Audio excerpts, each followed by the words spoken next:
Story 1. My name is Ethan Walker, and this happened during my senior year of high school. It was a Thursday evening in October. I had detention for using my phone during class. By the time detention ended, almost everyone had already gone home. The rain outside was heavy, and the halls of Westbrook High were completely empty. My teacher, Mrs. Peterson, handed me my backpack. "You're free to go, Ethan." I thanked her and walked toward the main entrance. That's when I heard the bell. 8:14 p.m. One short ring. I stopped.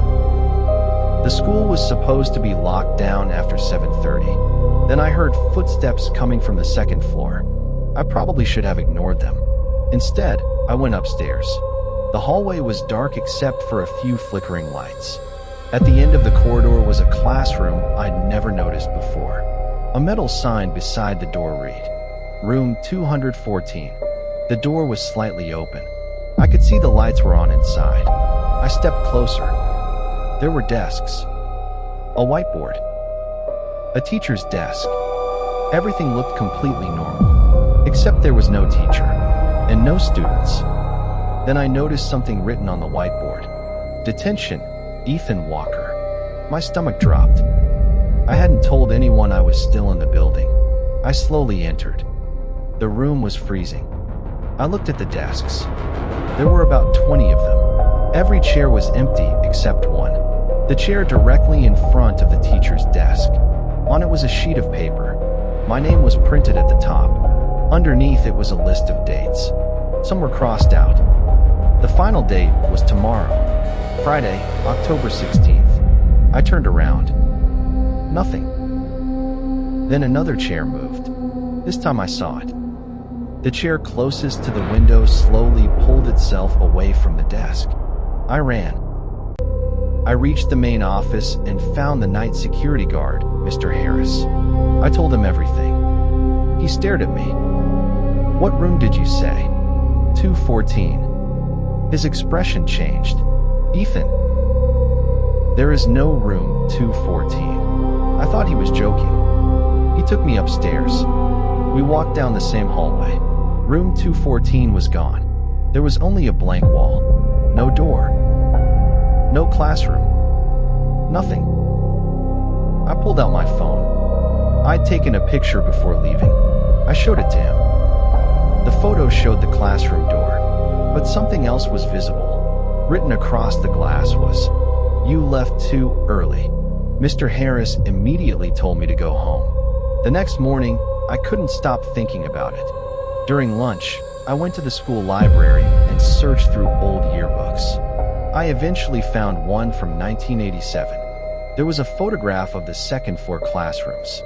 Room 214 was clearly visible. Underneath the picture was a note. "Classroom permanently closed after October 15th incident." I searched the school archives. A teacher named Mr. Daniel Reed had supervised detention that night. 6 students had stayed after school. A fire started inside room 214. The teacher and 5 students died. 1 student survived. His name was Ethan Walker. I stared at the page. That couldn't be possible. That evening, I stayed away from the school. At exactly 8:14 p.m., my phone rang. Unknown number. I answered. At first, there was only static. Then I heard a man's voice. "Detention is not finished." I hung up. A second later, I received a text. It contained one photograph. It was a picture of room 214, and standing inside the classroom was me. I was sitting at the desk, looking directly at the camera. The timestamp on the photo said, 8:14 p.m., October 16th, 1987. Then another message appeared. "See you tonight." I never went back to Westbrook High after that. I graduated through an online program and moved away. Years later, I searched for the school online. It had been demolished. The entire building was gone, but someone had uploaded an old photograph of the building before demolition. I zoomed in on the second floor. There was one window glowing brightly, and standing behind the glass, I could see a teenage boy staring outside. It looked exactly like me. Except he was wearing the same clothes I had worn that night. And beneath the photograph, someone had commented, "Room 214 only appears when someone is serving detention." I haven't stayed late at a school since. And whenever I hear a school bell ring at 8:14 p.m., I still check the hallway behind me. Story 2.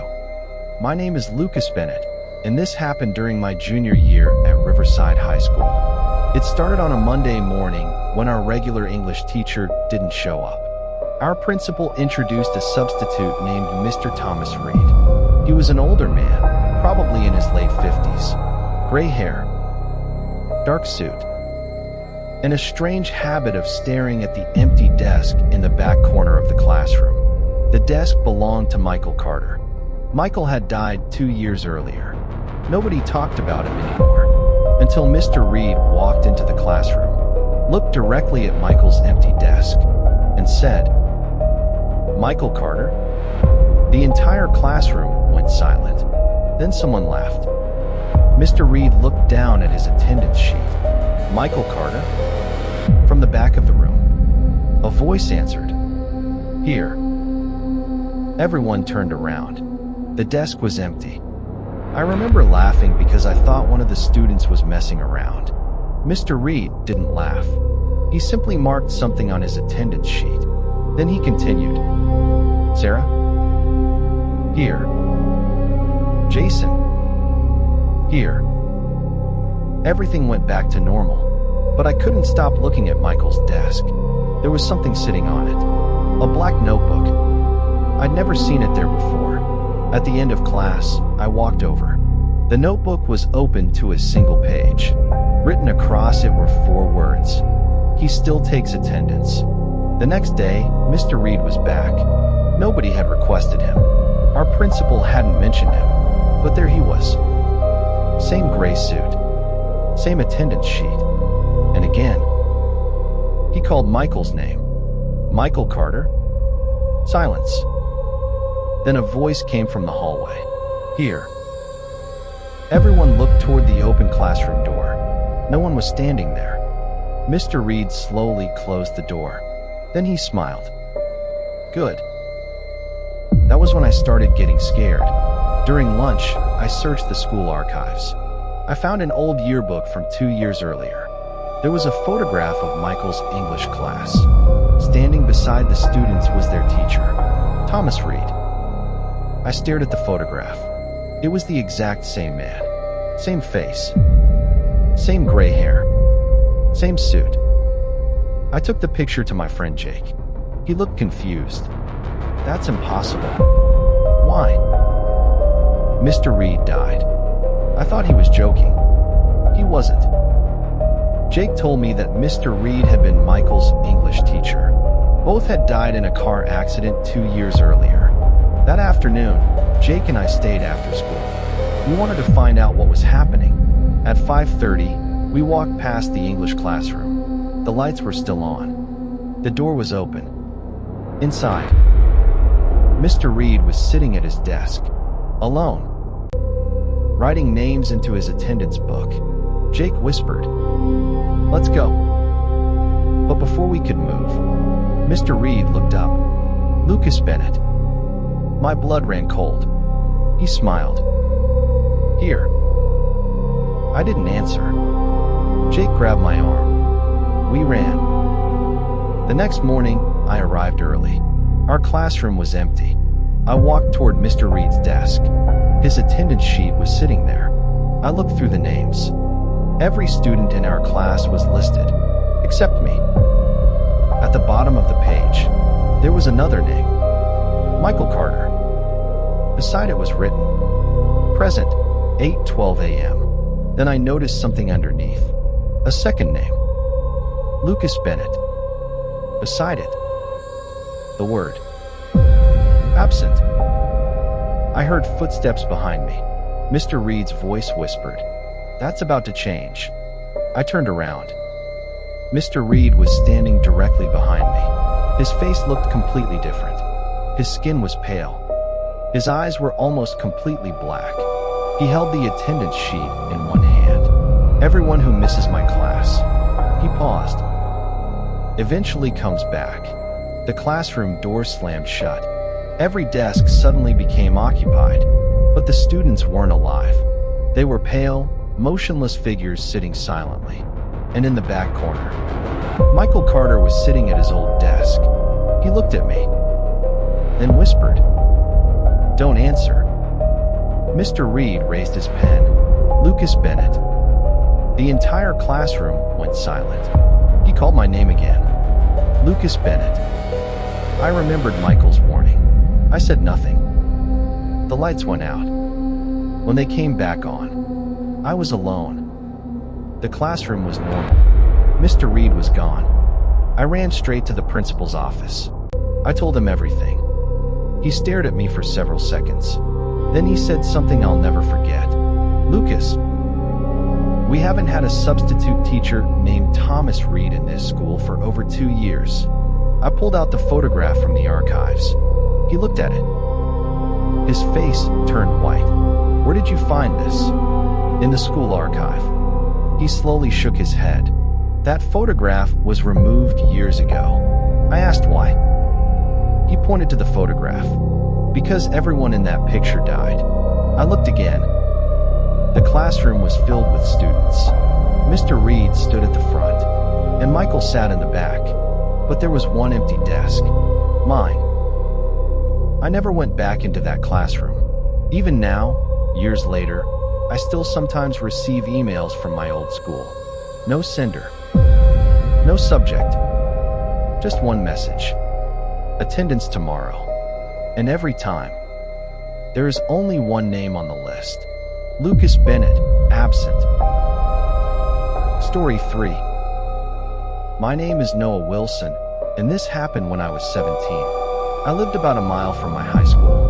Most nights, I'd walk home after football practice. But one Thursday, practice ended late. It was almost 3 a.m. by the time I got home. I was exhausted. I showered, went to bed, and fell asleep almost immediately. Then, at exactly 3:17 a.m., I heard a school bus outside my house. I knew it was strange because school buses don't run at 3:17 in the morning. I looked through my bedroom window. An old yellow school bus was parked across the street.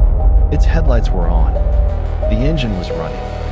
And the number painted on the side was Bus 17. I watched it for almost a minute. Then the doors opened. Nobody got out. I assumed it was some kind of mechanical problem. Maybe the driver had gotten lost. I went downstairs and looked through the front window. The bus was still there. Then I noticed something. The driver was staring directly at my house. I couldn't see his face clearly. It was completely dark inside the driver's area. Suddenly, he raised one hand and waved. I stepped away from the window. The bus drove away. I thought that would be the end of it. I was wrong. The next night, 3:17 a.m., the bus returned. Same place. Same headlights. Same number. Bus 17. This time, there were passengers. About 15 students were sitting inside. Every single one was wearing an old-fashioned school uniform. They were completely motionless. Their faces were turned toward the windows, looking at my house. I called my friend Ethan. He answered half asleep. I whispered, "There's a school bus outside my house." He laughed. Then I sent him a photo. A few seconds later, he called me back. His voice sounded different. "Noah, that's my bus." The next morning, Ethan came over. He told me Bus 17 had been involved in an accident 20 years earlier. A group of students had been returning from a school event when the bus crashed into a river. The driver died. 14 students died. The strange part? The bus number had been 17. I searched online. There were old newspaper photographs of the accident. The bus in the photographs looked exactly like the one outside my house. Same faded yellow paint. Same cracked windshield. Same number. 17. I asked Ethan why nobody had told me about it. He said, "Because the bus was never recovered." That night, I stayed awake. At 3:17, the bus returned. But this time, the doors didn't open. Instead, something hit my bedroom window. I nearly screamed. A folded piece of paper was lying on the ground outside. I waited until morning before going outside. The paper was wet. There was only one sentence written on it. "You missed your stop." I had no idea what it meant. Until that evening, I found an old yearbook. Inside was a photograph from the same school event the students had been returning from. I looked at the students in the picture. Then I saw something that made my stomach drop. Standing in the back row was me. I couldn't sleep. At 3:17 a.m., the bus returned. This time, the doors opened immediately. The driver looked toward my house.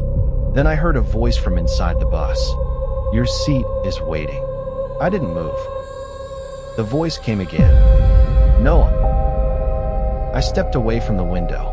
Then someone knocked on my front door. 3 times. Knock. Knock. Knock.